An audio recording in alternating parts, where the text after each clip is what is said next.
আসসালামু আলাইকুম রহমতুল্লাহ। আপনাদেরকে একটু যদি দেখাই, এত সুন্দর, এত পরিচ্ছন্ন, এত পরিষ্কার আমাদের ফ্যাক্টরি, অসাধারণ। যেদিকে তাকাবেন সৌন্দর্য আর সৌন্দর্য ভরপুর চারিপাশ। অসাধারণ একটি ফ্যাক্টরি। এটি হলো আমাদের এলপিজি ফ্যাক্টরি।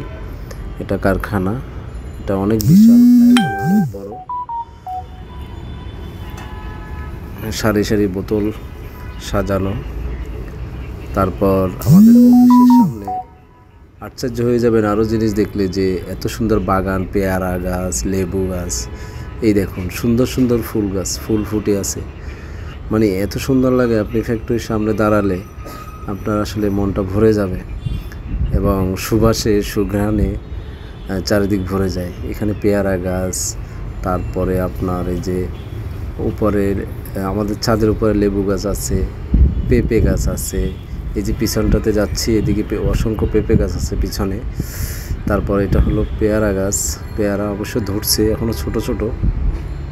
এই যে যদি দেখাই আপনাদেরকে, যে এই যে পেয়ারাগুলো আসলে অনেক ছোট, কেবলমাত্র ধরছে। তারপর এই পিছন সাইডটা পেঁপে গাছ, আম গাছ ইত্যাদি মিলিয়ে ফ্যাক্টরিটা এত সুন্দর করে সাজানো হয়েছে, আসলে দেখার মতো। আসলে শহরের ভিতরে ফ্যাক্টরিতে এরকম থাকে না, এত সুন্দর বাগান থাকে না। এমনকি এই ফ্যাক্টরির ভিতরে তরমুজ গাছও লাগানো হয় পিছনে। এটা শহর থেকে অনেক দূরে, প্রায় 30-35 কিলোমিটার দূরে, সাগরের পাড়ে, নদীর পাড়ে।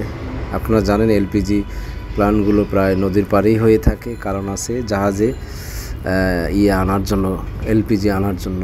এটা আমাদের অফিস বিল্ডিং, এটা অবশ্য একতলা। এই যে উপরে লেবু গাছ আছে, টপ চারা।